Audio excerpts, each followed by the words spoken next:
There's only 2 weeks of the year left.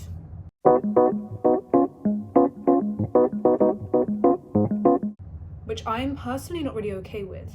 But what I am okay with is the fact that I'm now able to extensively yap about all the books that I've read this year, giving you my opinion as if it is the solid truth, because it is. Okay, so we're going to start off with a super light and fluffy book, and that is Crime and Punishment by Dostoevsky. You know, the famous Russian guy. So I avoided his work for the longest time because, I don't know, I just assumed that it would be inaccessible.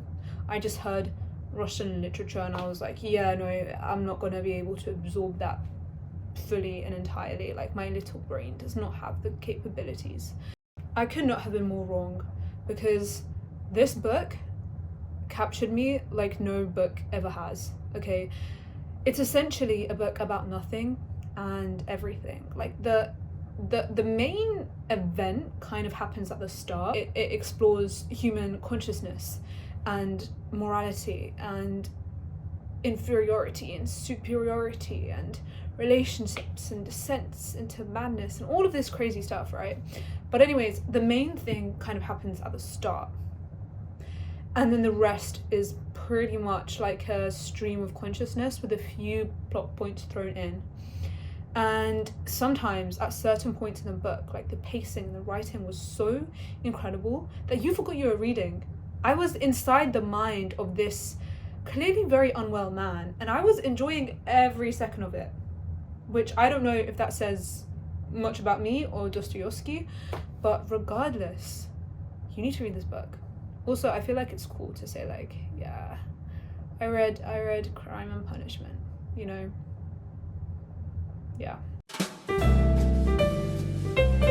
If there's one thing that I've been doing more of this year, it's reading non-fiction, because I feel like I was so averse to it. I always thought non-fiction was like Andrew Huberman, Goggins type, like maximize your life potential. So I was always like, nah, that's not for me, because there is so much wisdom in fiction. But anyways, all of that to say is that I've been reading more non-fiction and I've been enjoying it. Crazy.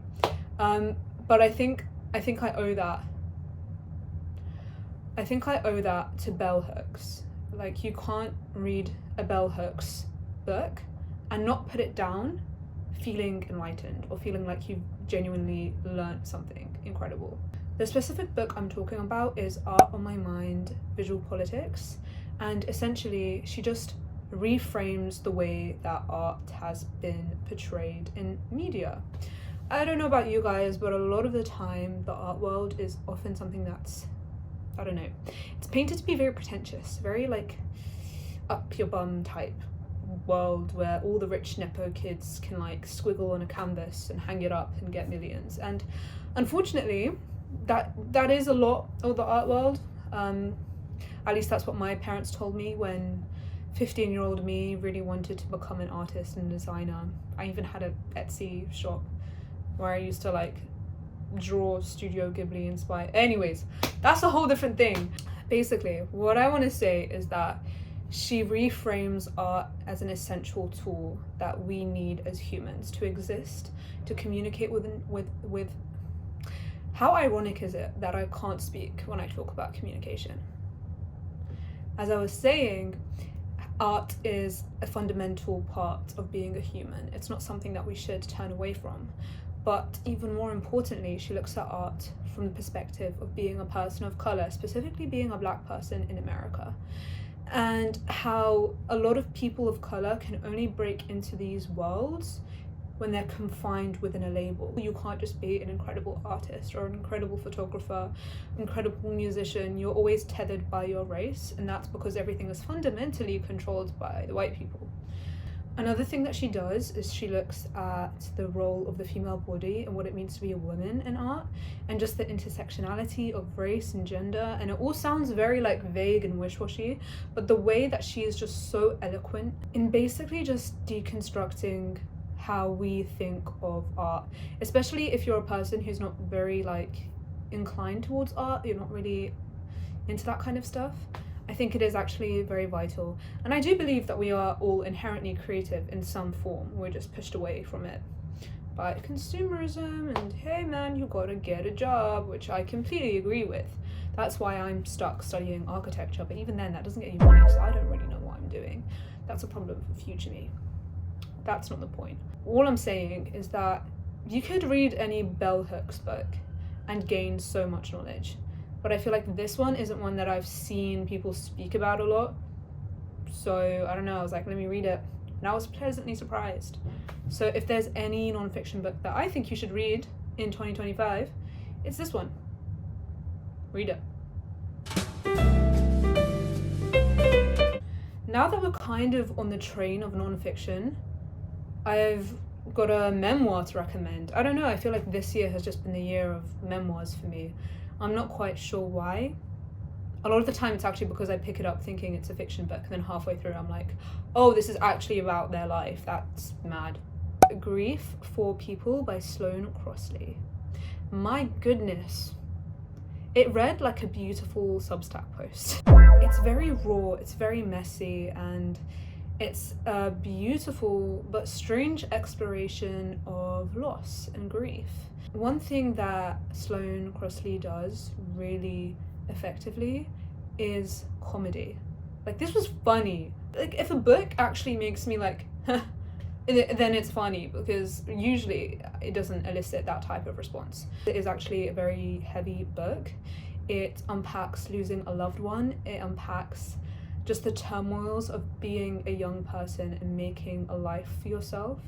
And one thing that it does that I actually really like is that it writes about New York as if it's like the center of the world, which, hear me out, doesn't sound like a good thing, but I just love literature set in New York. I'm not quite sure why.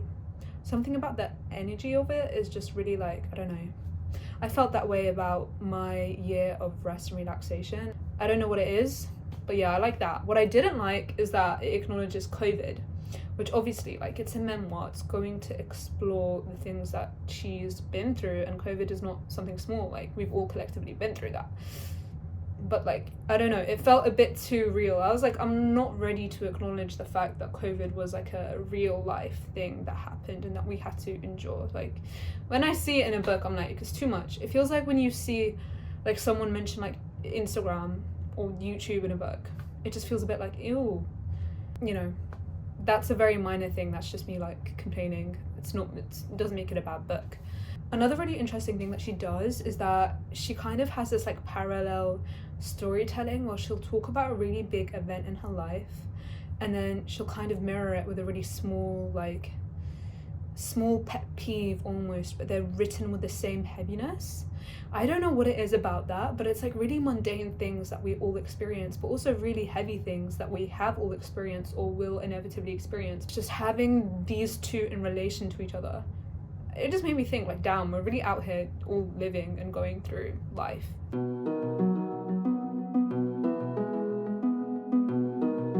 Like, it sounds so simple, but it's quite profound, because I feel like it's quite easy to forget, you know?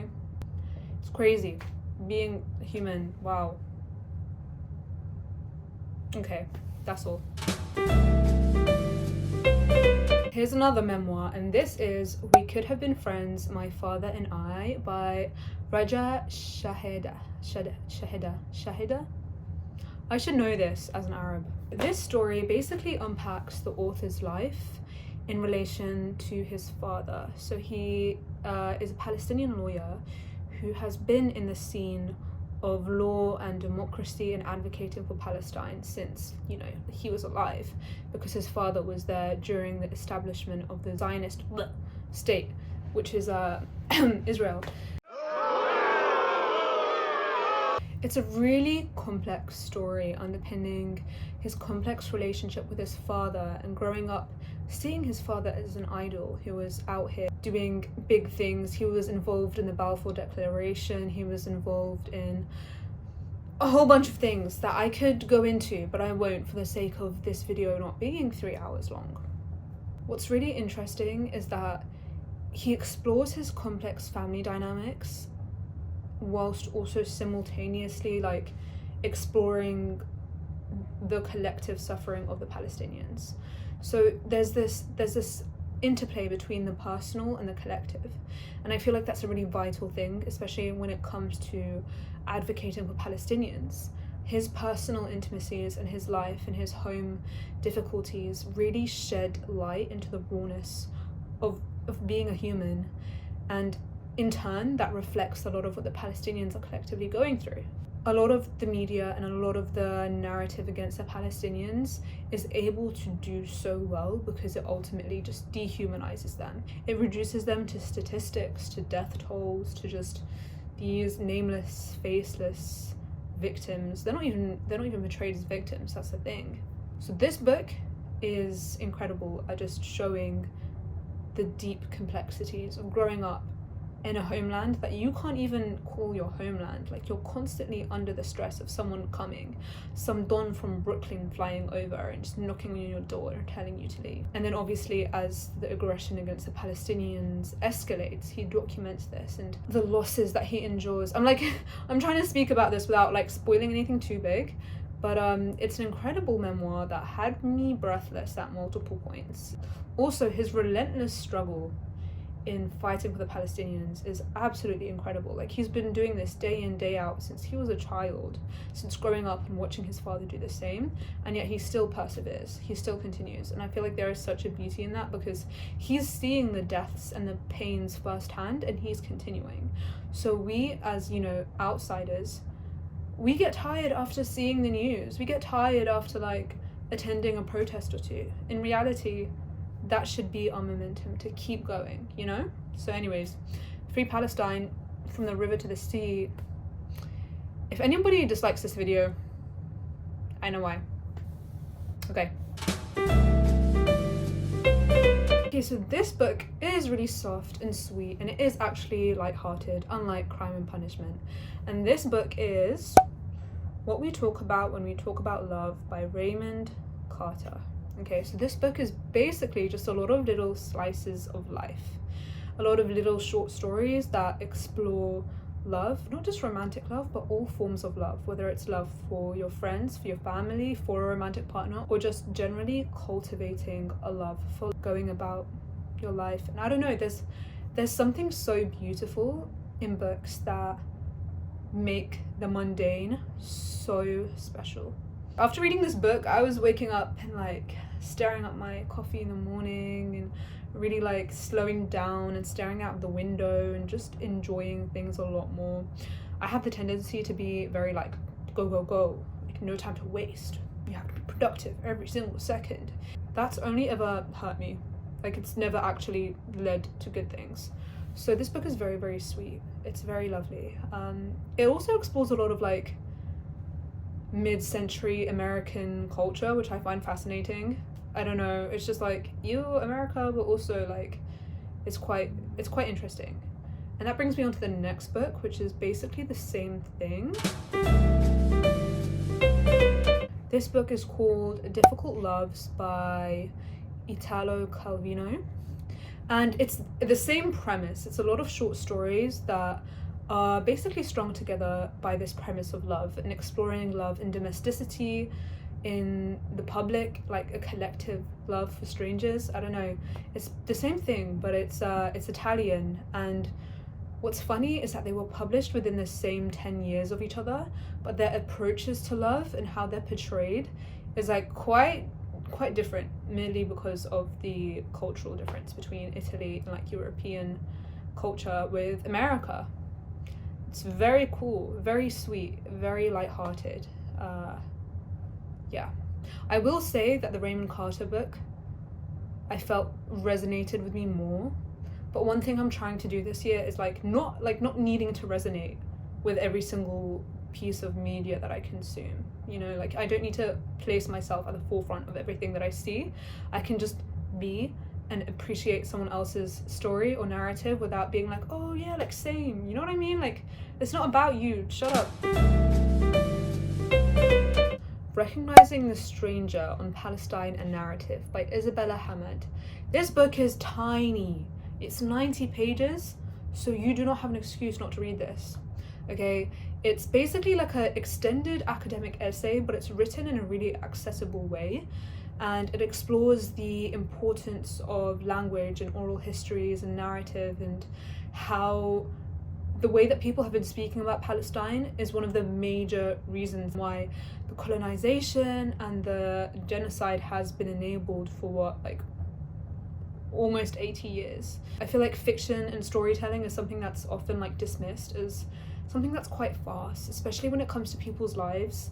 It seems very like just not important in comparison, whereas in reality it's a much bigger story than that. Like, words have shaped the lives of the Palestinians, and I don't know, like, it's just written so incredibly. Isabella Hamad, she references Edward Said, she references like Socrates and Shakespeare, and she looks into the etymology of certain words and why they've grown to become what they are.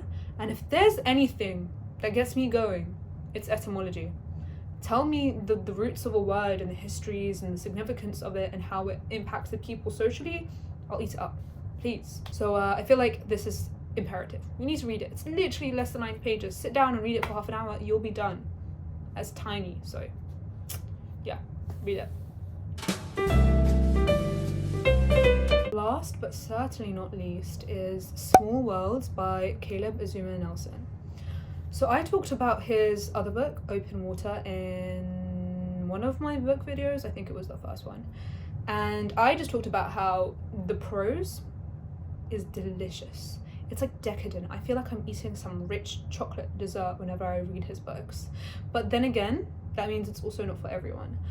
Like, for me, I just love prose that is like extra embellished, where like every other line is almost a metaphor, and most of it is exploring like the inner workings and inner dynamics of a person, which is what Caleb Azumah Nelson does so beautifully. I think the thing is, for me, is that Open Water was just such an incredible book that my standards for this one were like, nyeh. So when I read it, it wasn't disappointment, don't get me wrong, because when I say disappointment, it sounds like, oh, it was bad. It was definitely not bad. It was an incredible book, but it just did not meet the same depth as Open Water.